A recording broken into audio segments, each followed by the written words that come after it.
La mecánica del caracol.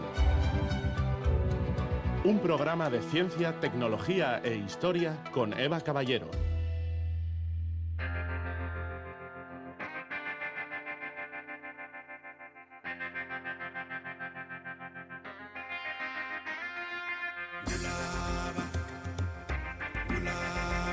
El IBEX nació en los años 90, pero sus empresas vienen de uniones anteriores que se lucraron con el franquismo. Antonio Maestre, periodista.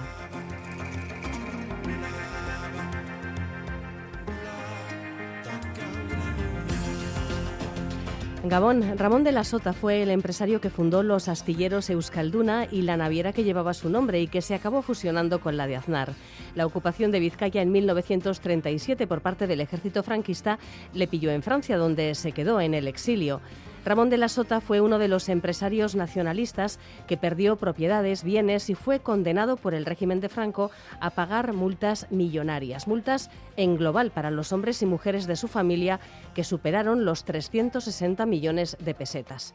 La familia de la Sota era muy adinerada, nada que ver con la familia de la que procedía Juana Mir, periodista en el diario La Tarde, de tendencia nacionalista. La fusilaron por propagar ideas contrarias al movimiento.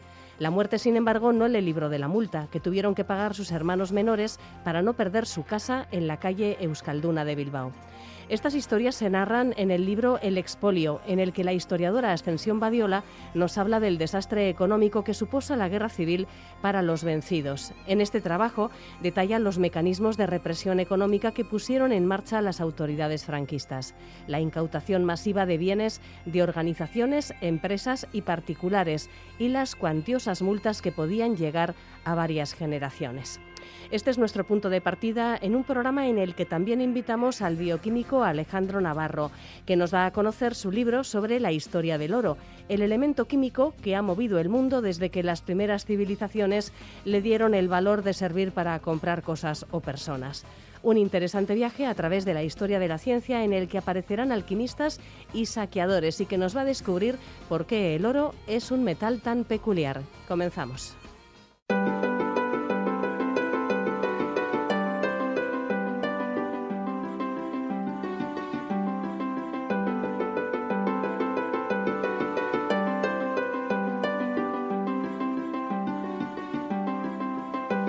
Tras el golpe de Estado de julio de 1936, España se dividió en dos y en ambos frentes comenzaron las incautaciones de patrimonio a los considerados enemigos, una forma de sufragar las necesidades de la guerra. En su avance, los franquistas fueron recuperando los bienes incautados al tiempo que procedían a la expoliación sistemática de los vencidos. Para ello pusieron en marcha un aparato legal que servía tanto al interés de venganza como al de rapiña y que afectó a organizaciones políticas y sindicales, a empresas y ciudadanos particulares. Una actividad que se prolongaría muchos años después del término de la guerra. Nuestra invitada de hoy en el espacio de Eusko Ikaskuntza se ha sumergido en los archivos para explorar los mecanismos de esa política de represión económica y sus peculiaridades en el caso del País Vasco. ¿Quiénes fueron sus principales víctimas y en qué medida los bienes expoliados se restituyeron a la vuelta de la democracia? Un tema que abordamos con nuestra invitada, enseguida la presentamos. Antes, saludamos como siempre a Juan Aguirre. ¿Qué tal, Gabón, Juan? Gabón, Eva. Pues sí, este es el tema que hoy planteamos con una persona que es socia de Eusko Ikaskuntza, además, licenciada en Ciencias Económicas y Empresariales y doctora en Historia Contemporánea, además de una especialista en la represión franquista en el País Vasco, con numerosos ensayos históricos publicados, algunos de los cuales hemos tratado aquí con ella misma: Cárceles y campos de concentración en Vizcaya o Individuas peligrosas, La prisión central de mujeres de Amorebieta, y también novelas de marco histórico como La ría de los afrancesados, La bala que mató al general o Martina guerrillera. Y vamos a hablar ahora sobre su último libro, el último libro de Ascensión Badiola Aristimuño, puesto que de ella se trata, que se titula El expolio, la represión económica y la guerra civil en el País Vasco, una investigación de carácter divulgativo que arroja una nueva luz sobre el latrocinio, verdadero latrocinio, cometido por los vencedores de la guerra civil. Gabón, Ascensión. Gabón, ¿qué tal estáis? Hola, Gabón, Ascensión. Muy bien, y bienvenida al espacio de Eusko Ikaskuntza en la mecánica del caracol. Muchas gracias. Como hemos dicho, como ha dicho Eva al comienzo, las incautaciones se dieron inicialmente en los dos bandos, ¿no? En el caso de Euskadi, las primeras se produjeron a partir del otoño de 1936, cuando lógicamente empieza aquí la guerra, por parte del gobierno vasco y de fuerzas del Frente Popular. ¿Cuáles fueron sus actuaciones y en qué se diferenciaron, si es que se diferenciaron, de las que aplicarían luego o simultáneamente en algunos territorios los franquistas en los territorios ocupados? Sí, el gobierno de la República desde Madrid había ya incautado a los jesuitas, había incautado todos los bienes inmuebles, de modo que todos los jesuitas de la península tuvieron que exiliarse, ¿no? Pero a partir de este otoño, como bien dices, de octubre de 1936, el primer gobierno de Euskadi, bueno, pues tiene que afrontar un montón de necesidades de guerra. Al principio las primeras incautaciones tienen que ver con pues, automóviles, combustible, algunos inmuebles, con el fin de, sobre todo, de dar alojamiento y de dar, bueno, crear comedores para la cantidad ingente de refugiados bueno, que procedían de Guipúzcoa, de Donosti y de Navarra también, huyendo precisamente de la ocupación. A medida que va avanzando la guerra, se crean ya infraestructuras incautadoras, como son la Junta Calificadora Central y las juntas municipales de investigadoras, hay una en cada municipio, que lo que intentan es averiguar el patrimonio que tienen, sobre todo las familias ricas, la gente que ha intervenido de alguna manera en financiar el golpe, ¿no?, a los sublevados. Y claro, esto tuvo una doble finalidad. Al final se procuraba tener ingresos de ese lado para la cantidad de necesidades que tenían las arcas de Hacienda en ese momento, pero por otro también para castigar de alguna forma a los amigos de los golpistas. Uh-huh. Así que vemos esa doble intención en todos estos casos, ¿no? La de conseguir una serie de ingresos y, bueno, pues en un momento dado diferenciarse de los enemigos y, bueno, vengarse en un momento dado de ellos. Vamos a situarnos ya en el momento en el que, tras la caída de las provincias vascas, bajo dominio de los golpistas, se nombraron comisiones encargadas de ejecutar la incautación de bienes.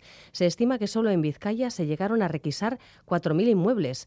¿Bajo qué criterios actuaban estas comisiones y quiénes eran los beneficiarios de todo lo que se incautaba? Sí, bueno, la cantidad de 4.000 inmuebles que mencionas se corresponde con una investigación realizada por el profesor Martín Álvaro Dueñas, que es el único que hay hasta la fecha que ha investigado a fondo todos los expedientes que tuvieron que ver con la Comisión Incautadora de Bienes de Vizcaya. Las comisiones estas en realidad solo existieron durante la guerra, basadas en el decreto 108 del general Cabanellas. Cuando termina la guerra, se aprueba en 1939 la Ley de Responsabilidades Políticas que todos conocemos, y esta ley es la que da lugar a una infraestructura incautadora importantísima, que son los tribunales regionales de responsabilidades políticas, de los cuales, bueno, pues el de Bilbao fue realmente importante. Estos son los que heredan de alguna manera todos los expedientes abiertos por las comisiones y después ellos hacen sus propias investigaciones y se ponen a sancionar económicamente a todos aquellos que consideran disidentes del régimen, ¿no? Claro, ¿qué se hizo con todo lo que se fue incautando? Bueno, pues está claro que algunos inmuebles tenían un valor tremendo que no se podían vender en ese momento porque no había compradores. Lo que sí se hizo, probablemente, aunque no se sepa exactamente a qué cantidad asciende, fue alquilar todas las viviendas que quedaron desocupadas y, bueno, y subastarlas incluso entre personas del régimen, ¿no? Se sabe que el Instituto Nacional de Vivienda se hizo cargo de muchas de estas viviendas. Además, apareció una figura curiosa que es el guardamuebles, que se inauguró en la ciudad de Burgos. Este guardamuebles sirvió para guardar todos aquellos muebles, nunca mejor dicho, muebles de mucho valor, de altísimo valor, que procedían de palacios y de cantidad de casas, de gente, bueno, pues gente que había huido o que estaba en el exilio en ese momento, ¿no? Por supuesto, el dinero, los ingresos que se obtuvieron de todas estas ventas, subastas, etcétera, fueron a parar a las arcas de la hacienda franquista. En el libro, el expolio, aparecen datos muy expresivos sobre la magnitud de este pillaje que, como se explica, se abatió de manera más intensa sobre el País Vasco que en otras regiones. Yo creo, Ascensión, que vale la pena que nos detengamos en este punto concretamente, ¿no? Digamos que tuvo el País Vasco sus propias peculiaridades y fue mayor que en otras regiones. Perdón, Ascensión, en algún momento se dice literalmente en el texto que las vascas fueron, no sé si esta es usted mismo la que la afirma o lo pone cita a otro autor, dice, fueron las provincias vascas las que tuvieron el mayor número de afectados en proporción a su número de habitantes. Conforme, es que hay varios estudios y unos son unos contrarios a otros. No obstante, yo no voy a negarlo en absoluto. Sí que voy a decir que tuvo sus peculiaridades y por lo tanto sus consecuencias importantes, ¿no? Hay que tener en cuenta que tanto Guipúzcoa como Vizcaya fueron consideradas provincias traidoras, por lo cual esto no fue en vano, no fue gratis de ninguna manera, ¿no? Al final, lo que podemos decir es que las sanciones económicas que se impusieron aquí fueron realmente importantes porque no hay que olvidar que aquí, así como en el resto de España, los empresarios estaban siempre en la derecha y más cerca digamos, de la ideología franquista. Aquí teníamos importantes familias nacionalistas con empresas importantes y con mucho dinero. Y claro, en ese sentido, el golpe que dio el franquismo aquí fue mucho mayor que en otros lugares, ¿no?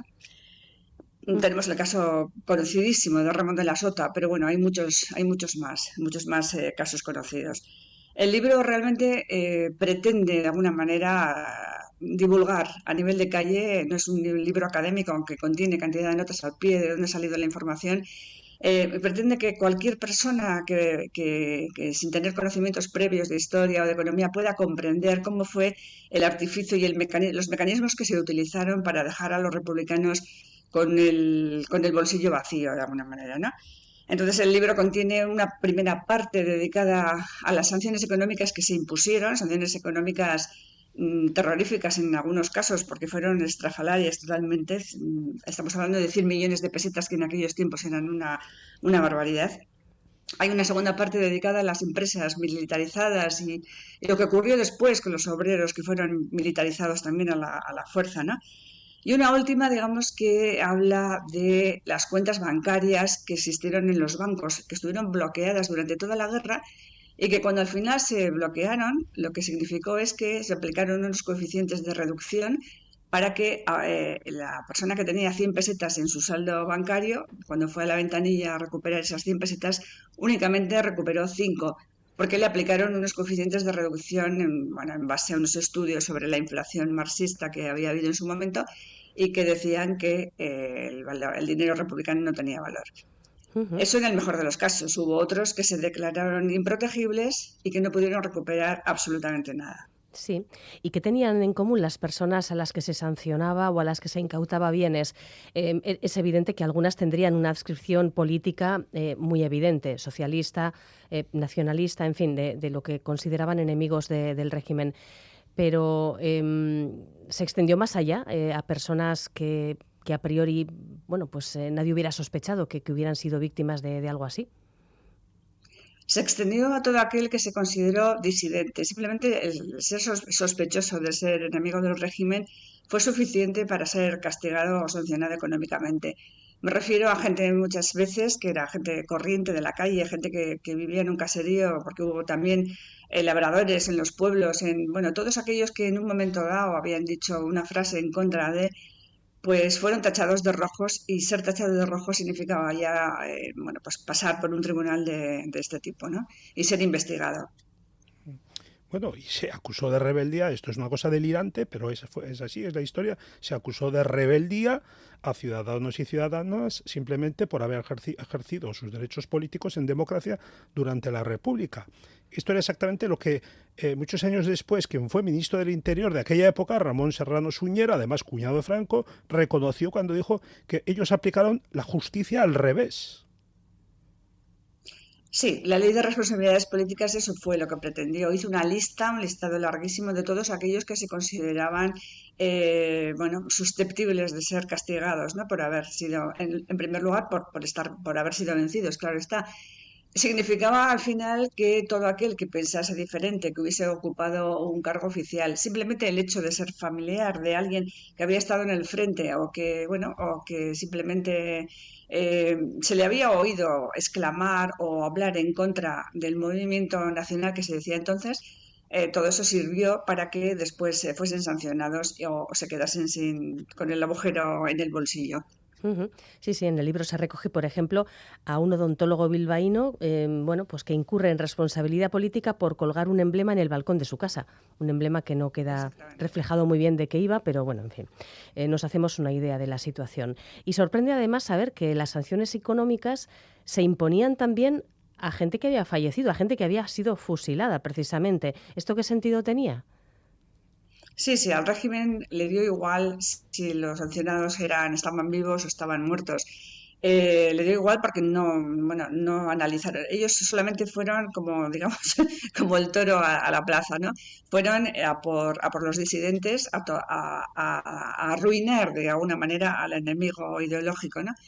Y se trató al final bueno, imaginamos, por ejemplo, Ramón de la Sota murió, falleció de muerte natural, no fue fusilado ni nada parecido, en 1936, en agosto de 1936, y curiosamente, 4 años después, en 1940, le impusieron la pérdida total de bienes del patrimonio con un límite de 100 millones de pesetas, pues, que es una cantidad totalmente estrafalaria, a pesar de tratarse de una familia con mucho patrimonio en ese momento, ¿no? Lo mismo ocurrió con personalidades como Indalecio Prieto o, bueno, los consejeros, por ejemplo, que habían sido consejeros del primer gobierno vasco, ya fuesen comunistas, socialistas, nacionalistas o republicanos, fueron sancionados cada uno con 20 millones de pesetas cada uno. Que, bueno, pues, de alguna manera se intentó, aquí sí que se ve un afán vengativo clarísimo, porque la ley de responsabilidades políticas sí que establecía unos límites y unos criterios para sancionar que tenían que ver con el patrimonio del sancionado. También había que estudiar las cargas familiares que tenían. Y sin embargo, cuando se leen las sentencias, se ve que en muchos casos no se siguen estos criterios, sino que se sigue un criterio totalmente arbitrario en función de quién fuese el sancionado y las ganas que se tuviese de ir contra él. Sí, sí. Estoy leyendo cifras que mencionas de sanciones impuestas a la familia de Ramón de la Sota y se habla de más de 360 millones de Sí, pesetas. en O sea, conjunto sí. que En conjunto sí, porque bueno, fueron 100 millones para él, pero es que luego nadie de su alrededor quedó sin una sanción. Llegó hasta la tercera generación. Las nietas también recibieron sus sanciones económicas. También los cuñados, bueno, todos los familiares, e incluso gente que había trabajado para los OTA también fue sancionada económicamente. Es decir, trascendió no solamente a la esfera personal, sino a la esfera de la familia, de los amigos e incluso, pues bueno, a la de los trabajadores para esas personas, ¿no? ujú.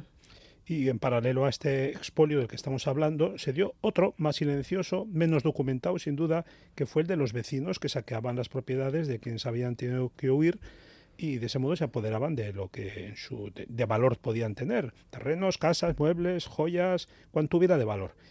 Este es un tema aparte del libro que estamos hablando, Ascensión, pero no sé, ¿qué se puede decir de este robo claramente consentido por las autoridades y del que hay muchos menos testimonios documentales, aunque sí orales? Eso sí que hay bastantes. Orales hay muchos y Sí, documentales también hay algunos. Lo que pasa que, bueno, que el libro tenía que tener una determinada cantidad de páginas y es tan extenso este tema que al sí. final es difícil hablar de todos y cada uno de los temas, ¿no? De los pillajes que tuvieron lugar. Al final me he centrado un poco en los más importantes. Pero realmente fue así, como bien dices. Fue así porque estamos hablando de una época de caos, una época en la que las autoridades, bueno, estamos hablando de una época de guerra en la que cualquiera puede hacer, digamos, lo que quiera, ¿no? Todos sabemos que matar en guerra no está penado, sin embargo, en épocas de paz es un asesinato o un homicidio. Pues con los robos y con los pillajes ocurrió exactamente lo mismo. Hubo mucho pistolerismo en ese momento, mucha gente entraba en las casas, se llevaba lo que quería. Y lo que es peor, este pillaje, digamos que es después, cuando ya empezó la dictadura, este pillaje se oficializó, se institucionalizó, porque si yo vivía en un pueblo y quería el terreno de mi vecino, lo único que tenía que hacer era decir que era rojo y denunciarlo diciendo que en un momento dado había hablado a favor de la República. Y eso era suficiente para que le detuviesen, para que su casa quedase vacía y yo me quedase con sus bienes. De eso ha pasado también muchísimo. Hay cantidad de testimonios sobre eso. Ujú. En 1966 se dieron por extinguidas las responsabilidades políticas de quienes perdieron la guerra y se indultó a quienes todavía tenían sanciones pendientes de pago, porque, como dice Ascensión Badiola, pues es que este tema afectó incluso a generaciones posteriores. ¿Se puede calcular el volumen total de lo incautado durante esos 20 años y la magnitud económica del robo, del expolio? Bueno, pues realmente en 1966 la Comisión Liquidadora de Responsabilidades Políticas sí que perdonó o condonó todas esas deudas, cerró de alguna manera en falso las sanciones políticas impuestas, aunque estuviesen sin pagar, las sanciones, perdón, económicas. Y claro, lo difícil aquí está en cuantificar cuánto fue y cuántos y qué inmuebles y qué cantidad de muebles, qué cantidad de joyas, de cuadros, de dinero desapareció en todo ese tiempo, o cambio de manos o cambio de bolsillos, ¿no?